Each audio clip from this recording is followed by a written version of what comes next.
এই যে স্যান্টা সকাল সকাল রেডি হয়ে বেরোচ্ছে সব গিফট দেওয়ার জন্য, মানে কে করে আর কি ভ্রমণ।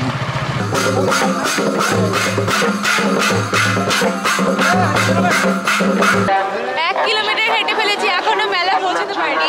Good morning everyone, welcome to a new blog. আজকে 25 December. Merry Christmas to everyone. তো আজকে মেরি ক্রিসমাস, যেহেতু সেই ক্রিসমাসের দিনে আমাদের কি প্ল্যান রয়েছে সেটা তোমাদের সাথে আমি শেয়ার করব। আজকে যাচ্ছি আমরা পৌষ মেলা, কিন্তু এখন যাব না, আমরা যাব দুপুরের দিকে, কারণ এখান থেকে খুবই কাছে, নিয়ার অ্যাবাউট 40 মিনিটস লাগে। অলরেডি আমাদের কাজ হয়ে গেছে। তো রাইট নাও আমি বেরোচ্ছি। হাট হয় এখানে লাভপুরে, যেটা খুবই ফেমাস হাট। হাট মিনস তোমরা কতটা কি জানো আই ডোন্ট নো, বাট হাট মানে হচ্ছে অ্যাকচুয়ালি বাজার। তো সেখানে বাজার বসে, তো সেই বাজারটাতে আমি ঘুরতে যাচ্ছি এখন। মেসোর সাথে যাব। আফটার দ্যাট আমাদের কি প্ল্যান রয়েছে সেটা তোমাদের সাথে শেয়ার করব। আসার পরে তারপরে আর সেভাবে ভিডিও বানাতে পারিনি, আইকে নিয়ে একটু ব্যস্ত হয়ে পড়েছিলাম। তো ওকে ফ্রেশ ট্রেশ করিয়ে, স্নান টান করিয়ে, নিজে ফ্রেশ হয়ে ওকে নিয়ে একটু বেরোচ্ছি এখানকার ফেমাস জায়গা, যেটা হচ্ছে তারাশঙ্কর বন্দ্যোপাধ্যায়ের জন্মস্থান প্লাস বাড়ি এখানে ওনার আছে। তো যাই হোক, ওটা দেখাতে তোমাদেরকে এখন সাথে করে নিয়ে যাচ্ছি। আর তারপরে যাব একটুখানি বাস স্ট্যান্ড যেতে হবে, কারণ আমাদেরকে কালকে ফেরার জন্য বাসের টিকিটের বন্দোবস্ত করতে হবে, কারণ ট্রেনের টিকিট পাওয়া যাচ্ছে না, আনঅ্যাভেলেবেল রয়েছে। তো যাই হোক, আসি, তারপরে সেখান থেকে আমরা রওনা হব, মানে বাড়ি ফিরবো। বাড়ি ফিরে লাঞ্চ করে তারপরে রওনা হব পৌষ মেলার উদ্দেশ্যে। পৌষ মেলার উদ্দেশ্যে রওনা হব এবং সেখানে তোমাদেরকে কালীতলা, তাই তো? কঙ্কালীতলা, যাই হোক, এটা সেরা বলেছো, কালীতলা। না না, যাই হোক, আমি নামটা মনে নেই। সেটাও নাকি মা দুর্গার 51 পীঠের একটা পীঠ, তো সেটাও তোমাদেরকে দর্শন করাবো যেতে যেতে।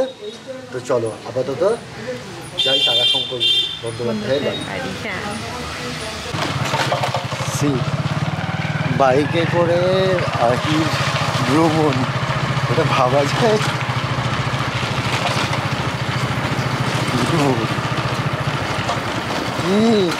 কি ব্যাপার, কেমন লাগছে তোমার একটু বলে দাও ভিউয়ার্সদের।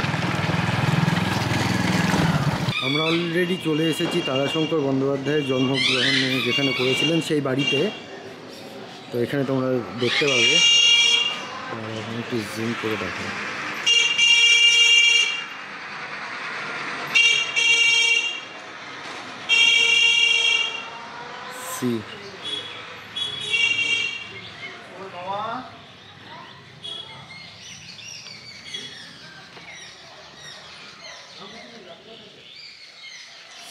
তো চলো ভেতরে যাওয়া যাক, দেখি।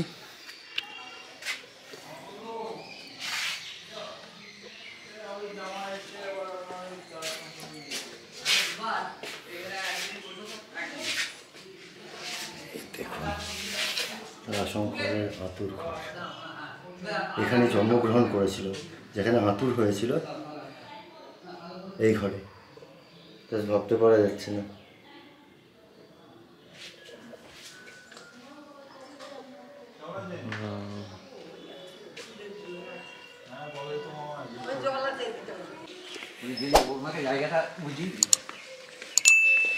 তো চলো, আঙ্কেল এক্সপ্লেন করবে সমস্ত কিছু। এটা ওনার তারাশঙ্করের এটা আতুর ঘর, জন্মভিটে। এখানে উনি 200 বছরের মাটির বাড়ি। উনি এখানে 126 বছর আগে ভূমিষ্ঠ হয়েছেন। এটা তারাশঙ্করের বার্থ প্লেস, যে কারণে এটা 2010 সালে সেই সরকার এটাকে হেরিটেজের মান্যতা দিয়েছে। কিন্তু মানুষ আজও খুঁজে পেতে তাকে প্রণাম করতে, শ্রদ্ধা জানাতে আসে, কিন্তু সরকারের সেই উদ্দেশ্যটা আজও পড়ে আছে, সেইভাবেই কবুল পড়ে যাবে এরপর বাড়ি। কারণ আমরা মন্দির গানে পুজো করি আজও, বা এটা খুললেই বুঝতে পারবেন বা এটা আগে আমরা কীভাবে নিজের গ্রামের থেকে ভালোবাসি। এটা হলো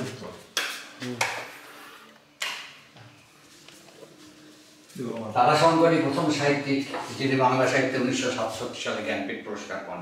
তারাশঙ্করের পূর্বে কোনো বাঙালি সাহিত্যিক জ্ঞানপীঠ পায়নি। তারাশঙ্করের পরে বিষ্ণুদেবী, আশাপূর্ণা দেবী, 95-এ মহাশ্বেতা দেবী, তারা সব পরে পেয়েছেন। তার ব্যবহৃত জিনিস আজও সেইভাবেই পড়ে আছে, ঘড়ি, পেন, চশমা, কলম। যদ্দূর লাভপুরে পড়াশোনা করেছিলেন সেই মাল্টিপ্লেক্সের সার্টিফিকেট, যে কারণে মানুষ আজও খুঁজে পেতে এই জন্য বলছি, রাস্তাঘাটে কোথাও একটা পথর রীতি সেখানে মানুষকে হাজার হতে হয়। এই কথাগুলো আমি আজও বলি, বা মানুষও এসে এই খাতাটার মধ্যে লিখে দিয়ে চলে যায়। এইমাত্র একজন বিডিও সাহেব এসেছিলেন, মহিলা, বাঁকুড়া থেকে এসে খুব অবাক হয়ে যাচ্ছেন যে তারাশঙ্কর আজও এত। আমি শান্তিনিকেতনের কালকে 100টা লোকের মধ্যে 98টা লোক এখনও জানে না যে লাভপুরে তারাশঙ্করের জন্মস্থান। তবুও 1-2জন জানে, কিন্তু এখানে এসে দেখছি তিনি আজ তো অবহেলিত। তারাশঙ্কর তো সে সম্মান কোনোদিনই পাবে না, কিন্তু মানুষের কাছ থেকে সর্বোচ্চ সম্মান কিন্তু উনি পেয়েছেন। যে কারণে মানুষ আজ খুঁজে ভালোবাসা, মানুষের হৃদয় এবং এই অঞ্চলের গ্রামের মানুষের কথাবার্তাই তারাশঙ্করের সাহিত্যের মূল উপাদান। আপনি দেখুন, এই যে লোকেশনটা, এটা হচ্ছে তারাশঙ্কর বন্দ্যোপাধ্যায়ের সংগ্রহশালা। এখানে একটা তারাশঙ্কর বন্দ্যোপাধ্যায়ের খুব সুন্দর মূর্তি স্থাপন করা রয়েছে ওখানে, আর তার সাথে জাস্ট খুব সুন্দরভাবে মেনটেন করা হয়েছে এগুলো।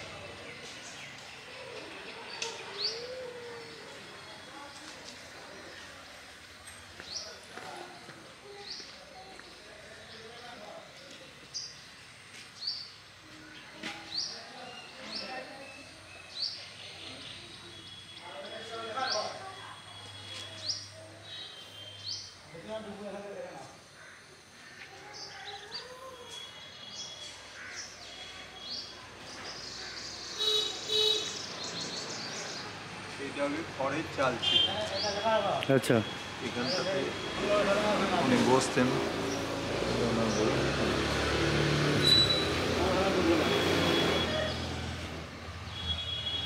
এই যে স্যান্টা সকাল সকাল রেডি হয়ে বেরোচ্ছে সব গিফট দেওয়ার জন্য। মানে জেনারেলি কি হয়, সন্ধ্যের দিকে ভোরের দিকে এরকম বেরোয়, বাট এই স্যান্টা একদম দুপুরবেলায় খাবার দাবার খেয়ে বেরোচ্ছে। গাড়ি দাঁড়িয়ে আছে, গাড়ি চেপে স্যান্টা বেরোবে। ম্যাডাম রেডি হচ্ছে,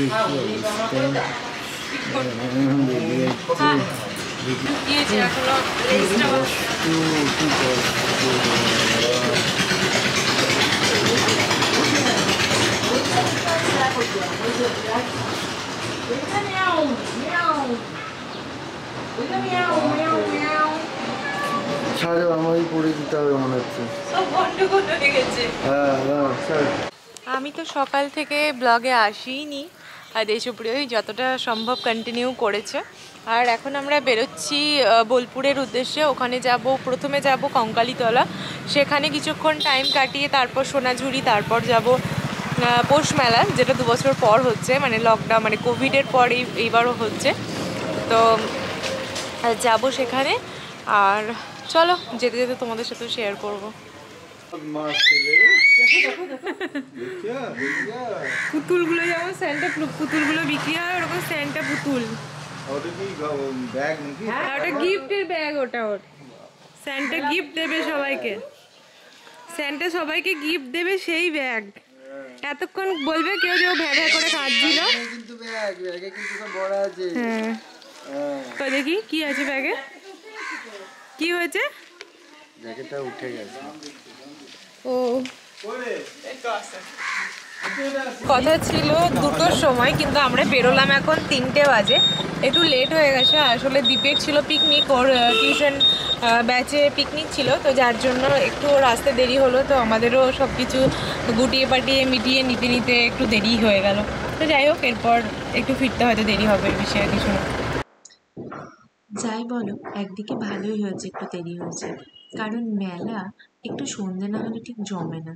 আমার তো ভালোই লাগে না দিনের বেলায় মেলা যেতে। আমরা কঙ্কালীতলা পৌঁছে গেছি, কিন্তু গাড়িটা, আচ্ছা গাড়িটা আর ভিতরে নিয়ে গেলাম না, কারণ হচ্ছে গাড়িটা ভিতরে রাখলেই অনেকটা টাইম আমরা থাকবো না আসলে এখানে। এখানে আমরা 10-15 মিনিট মতো থাকবো। আমাদের ও স্যান্টা, কি অবস্থা স্যান্টা, তোমাকে বললাম উল্টো করে নাও, তাহলে ও মানে ও রিল্যাক্স করে ঘুমোতে পারতো। রিল্যাক্স করেই ঘুমাচ্ছে, পা দুটো আমার থায়ের উপরে রেখে আরামসে ঘুমাচ্ছে। ঠিক আছে, চলো এখন যাওয়া যাক। আমি অনেক বছর আগে এসেছিলাম, 2014 কি 15 নাগাদ। তখন একরকম ছিল। আর আর তখন যেন এসে আমার একটা সেলিব্রিটির সাথে দেখা হয়েছিল। রিয়েল নেমটা আমি ঠিক জানি না। তখন একটা সিরিয়াল হতো খুব ফেমাস, কি যাই হোক নাম সিরিয়ালটার আমার মনে নেই। তো সেই সিরিয়ালে উনি একটা মানে বড় ক্যারেক্টারে ছিলেন। ঢুকেই শুরুতেই এরকম একটা পুকুর, কি সুন্দর করে বাঁধানো, জায়গাটা কি ভালো লাগছে দেখে। কে বলবে যে দু চার বছর নয়, 5 বছর 6 বছর আগে আমি এই জায়গাটায় এসেছিলাম। ওকে একটু অ্যাডজাস্ট করে নিয়েছি কারণ ও সামনের দিকে ছিল, তো ওকে ঘুরিয়ে পিছন দিকে নিয়ে নিয়েছি। আর দেশপ্রিয় তখন থেকে আমাকে বলছে এটা দেখো, এটা কি সাইকেল দিয়ে সব বানিয়েছে একটা। 10 মিনিট থাকবো বলে ভিতরে এসে দেখলাম আমূল পরিবর্তন। আর এই পরিবর্তন দেখে চারিদিকটা ঘুরে দেখতে গিয়ে প্রায় আধ ঘন্টার উপর সময় লেগে গেছে। এমনকি মন্দিরে মায়ের ছবি, এখানে তো মায়ের মূর্তি পুজো নেই, এখানে মায়ের একটা ছবির মধ্যে সেখানেই পুজো করা হয়, পুরো সেই জায়গাটা পর্যন্ত পরিবর্তন হয়ে গেছে।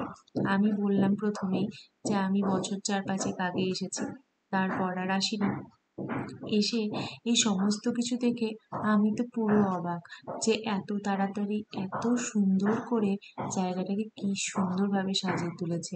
আর এই যে আমি এখানে পাচ্ছি ঢিল, এখানে রেওয়াজ আছে নিজের মনস্কামনা ধরে এখানে নাকি ঢিল বাঁধলে সেই মনস্কামনা পূর্ণ হয়। তো আমার আপাতত একটাই মনস্কামনা, সেটা হচ্ছে আমার ইউটিউব পরিবার যাতে অনেক অনেক অনেক বড় হয়ে যায়। তো সেই বলেই ঢিল বেঁধে এসেছি। এখন জানি না কত তাড়াতাড়ি সেই আশা আমার পূরণ হবে। তো যদি তোমরা চাও তাহলে সেই আশা খুব তাড়াতাড়ি পূর্ণ হয়ে যেতে পারে। তো নতুন বছরে আমার আপাতত এটাই এখন আশা যে তাড়াতাড়ি আমার 1000-এর মতো পরিবারটা যাতে 10,000 পরিবার হয়ে যায়। আরও একটা জিনিস এখানে এসে ভালো লাগলো, এটা হচ্ছে এই যে পাশের জায়গাটা, এই জায়গাটা আগে যখন এসেছিলাম তখন একটা জঙ্গল মতো ছিল, কিন্তু সেই জায়গাটাকে এত সুন্দর করে সাজিয়ে দিয়েছে যে দেখে মনে হচ্ছে একটা নতুন জায়গায় এসে হাজির হয়েছি। আগে যে আমি এখানে এসেছিলাম, এখানে কতবার যে এসেছি তার কোনো হিসেব নেই, কিন্তু সেটা এইবার এসে মনে হলো না, মনে হলো যেন একটা সম্পূর্ণ নতুন জায়গায় আমি প্রথমবার এসেছি। পুরো পরিবেশটাই চেঞ্জ হয়ে গেছে। আর সত্যি এই পরিবর্তনটা হওয়াতে আরো অনেক বেশি ভালো লাগছে। আর আগে যতবারই এসেছি না কেন কোনোদিনও কঙ্কালীতলায় এরকম সাঁওতালি গানের নাচ আমি দেখিনি। হ্যাঁ ছিল, কিন্তু সেটা ছিল বোলপুরে বা সোনাঝুরিতে, কিন্তু এখানে কঙ্কালীতলায় এরকম নাচ কখনো আমি দেখিনি। তো এবার দেখে আরো বেশি ভালো লাগছিল, কারণ এরকম নাচ গান আমার তো একটু বেশিই ভালো লাগে। আর যেহেতু দেশপ্রিয়গুলো জানে যে আমি কতটা পছন্দ করি, সেহেতু দেশপ্রিয় আমাকে বারবার বলছিল ওদের সাথে অ্যাড হওয়ার জন্য। তো বলা মাত্রই কাজ, আমার তো এগুলো ভালোই লাগে। তো আমিও ওদের সাথে অ্যাড হয়ে গেছিলাম এবং একটা সুন্দর বিকেল ওদের সাথে আমিও খুব ভালো করে এনজয় করেছি। আমার তো ভীষণ ভালো লাগছিল ওখানে গিয়ে। আশা করি তোমরা যারা গিয়েছো বা তোমরা যারা যাবে তোমাদের প্রত্যেকেই জায়গাটা ভীষণ ভালো লাগবে। কঙ্কালীতলার পর এত পরিবর্তন আমি সত্যিই দেখে পুরো অবাক হয়ে গেলাম। আগে একটা শুনশান জায়গা ছিল, কিন্তু এখন সেটা একটা উৎসবের আমেজ সেখানে। চলো, কথা বলতে বলতে এবার বেরিয়ে পড়তে হবে, কারণ এখানেই যদি অনেকটা সন্ধে করে ফেলি তাহলে আর সোনাঝুরি গিয়ে কিছুই দেখতে পাবো না, ওখানকার সব হাট বাজারগুলো উঠেই যাবে। যদিও বা আমরা একটু বেলাতেই বেরিয়েছি, আমাদের পৌঁছতে পৌঁছতে হয়তো একটু একটু সন্ধেই হয়ে যাবে, কিন্তু তবুও যতটা তাড়াতাড়ি যাওয়া সম্ভব আমরা ততটা তাড়াতাড়ি ওখানে পৌঁছে যাব। তাহলে একটু সময় ওখানে কাটিয়ে একদম ঠিকঠাক সময় বোলপুরের মেলাটায় আমরা ঢুকতে পারবো। আসলে বোলপুরের মেলায় একটু রাত্রি বাড়লে ওখানকার লোকাল যেসব মানুষজন আছে তাদের বেশি ভিড় হয়ে যায়, আর ছোট বাচ্চা নিয়ে অত ভিড়ের মধ্যে না থাকাটারই ইচ্ছে আছে। একটু তাড়াতাড়ি ওখান থেকে বেরিয়ে পড়বো, তো যার জন্য একটু তাড়াতাড়ি আমাদেরকে সমস্ত কিছু দেখে শুনে বেরিয়ে পড়তে হবে। তবে বেরোনোর আগেই দেখলাম এখানে একটা সুন্দর শিবের মূর্তিও বানিয়েছে, যেটা আগে ছিল না। এইগুলো সব এখন নতুন ভাবে হয়েছে। কালীতলা থেকে আসার পথে যে রাস্তা দিয়ে দুটো দিক দিয়ে বোলপুরে মেলা আসা যায়, কিন্তু একদিকে রাস্তা বন্ধ এবং ওখান থেকে যেতে অনেক খুবই প্রবলেম হবে। এখন টোটো ফোটো পাওয়া যাচ্ছে না আর গাড়ি ওদিকে ঢুকতে দিচ্ছে না, তো যার জন্য আমরা আজকে সোনাঝুরিটা ক্যান্সেল হয়ে গেছে আমাদের যাওয়া। আর মনটা একটু খারাপ করছে ঠিকই, কিন্তু কি আর করা যাবে, না যাওয়ার থাকলে আসলে মেলার সময় এগুলোতে একটু প্রবলেম হয়, তো ওর জন্য আমরা একদম ডিরেক্ট যাচ্ছি মেলা। এখন তবুও রাস্তায় কি জ্যাম। এই যে একটা ছোট্ট রাস্তা দিয়ে পাস করাচ্ছে ছোট গাড়িগুলো, তো তার মধ্যে আবার এরকম জ্যাম, বাইক গাড়ি জ্যাম ফ্যাম পেরিয়ে আমরা ফাইনালি বোলপুর মেলার মধ্যে ঢুকতে যাচ্ছি। কিন্তু এখনও এই গাড়ি পার্কিং লটটা এখানে ছিল, তো সেখান থেকে আমরা হেঁটে হেঁটে যাচ্ছি, মানে সবাইকে হেঁটেই যেতে হচ্ছে এই জায়গাটা। তো এখান থেকে আমরা হেঁটে হেঁটে যাচ্ছি। জানি না আমি কত দূর হাঁটতে হবে, কারণ এই দিক দিয়ে আমি কখনো মেলায় আসিনি। চলো আমরা চলে এসেছি মেলার রাস্তায়। যদিও বা এখান থেকেই মেলার কিছু কিছু জিনিস বসতে শুরু করেছে, যেমন বাচ্চাদের জন্য বেলুন, এটা সেটা ছোট ছোট খেলনা, টুকটাক খাওয়ার জিনিস, এই সমস্ত কিছু এই রাস্তা থেকেই বসতে শুরু করেছে। আর অনেক মানুষজন এখন মেলা ঘুরে বাড়িও ফিরে যাচ্ছে। দেখেছো, আমাদের ঢুকতে ঢুকতে প্রায় সন্ধেই হয়ে গেল। এখন একদম সন্ধে লাগছে। কত মানুষজন যারা দূর থেকে এসেছে তারা কিন্তু মেলা দেখে বাড়ি ফিরে যাচ্ছে। আমরাও দূর থেকে এসেছি, কিন্তু তবুও আমরা এখনই যাচ্ছি। 1 কিলোমিটার হেঁটে ফেলেছি, এখনো মেলা পৌঁছতে পারিনি। এই আশপাশে দোকানগুলো দেখতে পাচ্ছি, কিন্তু মেলার ভিতরে এখনো পৌঁছতে পারিনি। মেলাতে এসে মানুষে কিছু কেনে, কিছু খায়। হ্যাঁ, আর দেশপ্রিয় প্রথমেই এসে যেদিকে নজরে পড়েছে সেটা হচ্ছে ওই বড় নাগরদোলাটা। ওটা থেকে গোটা মেলার মাঠটা দেখা যায়, ওটা এত বিশাল। আর এই বড় নাগরদোলাটায় আমাকেও চাপার জন্য বারবার করে বলছিল, কিন্তু আমার তো সেই সাহস নেই, আমি বাবা ধারে কাছে দিয়েও যাইনি। আর এই বীভৎস ভয়ঙ্কর নাগরদোলাগুলি ও চাপবে বলে সেই একদম মেলার শেষ প্রান্তে এসে ও হাজির হয়েছে। আর এখন এই বিশাল নাগরদোলায় চাপার জন্য এত মানুষ যে ভিড় করে লাইন দিয়েছে, এটা তো আমার মতো ভীতু মানুষরা ভাবতেই পারে না। তো যাই হোক, কি আর করা যাবে, ওর ইচ্ছেটাকে তো আমাকে সাথ দিতেই হবে। তাই সে এখন গিয়েছে ওই নাগরদোলায় চাপার জন্য লাইন দিতে। দীর্ঘ 1 ঘন্টা লাইন দিয়ে তারপর সে টিকিট পেয়েছে এবং তারপর নাগরদোলায় চেপে সে এক মুখ হাসি নিয়ে ফিরে এসেছে। আর নাগরদোলার ঠিক অপোজিটেই এই বেলুন ফাটানোর দোকানটা আছে। তো সেখানে এসে সেটাও তার ইচ্ছে হয়েছে যে এই গান শটটা ও করবে, তো যার জন্য এখানেও কিন্তু ও ট্রাই করেছে। আর এত ওর ভাগ্যটা ভালো যে ও এখানে যতগুলো বেলুন ফাটানোর ট্রাই করেছে ও সবগুলোই ও ফাটাতে পেরেছে। তো যাই হোক, সব মিলিয়ে ও প্রচন্ড খুশি। আর তারপর এবার আমার নিজেকে একটু খুশি করার পালা। এই যে এই ব্যাগটা আমার ভীষণ পছন্দ ছিল, কিন্তু এত বেশি দাম বললো যে আর কিনতেই পারলাম না। ভাইয়ের জন্য কিনে নিজেই বাজাচ্ছে দেখো, আর ভাই এখানে বোকার মতো বসে আছে। যাই হোক, ব্যাগ তো কেনা হয়নি। আসলে দাম বলেছিল 1680 টাকা। তো আমার মনে হচ্ছিল 1680 টাকা দিয়ে ওই ব্যাগটা কেনার কোনো মানেই হয় না, অনেকটাই বেশি দাম ছিল। আসলে এখন ভরপুর মেলা চলছে, তো এই সময় সমস্ত কিছু জিনিসপত্রের দাম একটু বেশিই থাকে। তো যার জন্য আমি আর ব্যাগটা নিইনি। আর সেটা নিয়ে একটা মনে দুঃখ হচ্ছিল ঠিকই, কিন্তু সত্যি আর নেওয়া হয়ে ওঠেনি। তো যার জন্য সামনে একটা পিঠের দোকান ছিল, আর তোমরা তো জানোই ওখানে গরম গরম পিঠে একদম বানিয়ে হাতে হাতে দেয়, মানে আগে থেকে বানিয়ে রাখার কোনো ব্যাপারই নেই। আসলে ওরা সময়ই পায় না আগে থেকে বানিয়ে রাখার, এত বিক্রি হয়। পুরো ধোঁয়া ওঠা গরম পিঠে, আর সাথে ছিল 1 কাপ গরম চা। তো এটা খেয়ে আপাতত মনকে সান্ত্বনা দিয়ে আমরা বাড়ির দিকে রওনা হয়েছিলাম। একটু তাড়াতাড়ি বেরিয়ে গেছি, তাড়াতাড়ি বলতে 10টা বাজছে।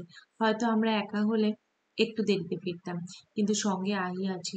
আর যেহেতু একটু একটু ঠান্ডা ছিল, তো সেহেতু আর রাত্রি করে ওকে নিয়ে এই মেলার মাঠে মাঠে ওর জন্য একদমই ভালো হবে না। তো যার জন্য 10টার মধ্যে আমরা বেরিয়ে গেছি। আর তোমরা তো বুঝতেই পারছো কি যে এটা 25শে ডিসেম্বরের ব্লগ, যেটা আমি সময়ের অভাবে এডিট করার অভাবে পোস্ট করতে পারিনি, অনেকটা দেরিতেই পোস্ট করলাম। আর যখন পোস্ট করলাম তখন নতুন বছর পড়ে গেছে, তাই টেন্ডার কাপলের তরফ থেকে তোমাদের সকলকে জানাই হ্যাপি নিউ ইয়ার। আর আমি কতটা অসুবিধার মধ্যে ব্লগ এডিট করি বা কি করি সেটা তোমরা আশা করি বুঝতেই পারছো। আহিটা বড্ড ছোট, তো আহি আমার সাথে সাথে এডিটিং করে, যার জন্য একটু নয়েজ চলে আসে, তাও তোমরা সেটাকে অ্যাডজাস্ট করে নিও। আর আজকের ব্লগটা আমি এখানেই এন্ড করলাম। কেমন লাগলো নিশ্চয়ই জানিও, আর নতুন বছরে নতুন ব্লগের সাথে নিশ্চয়ই খুব তাড়াতাড়ি দেখা হবে। টাটা।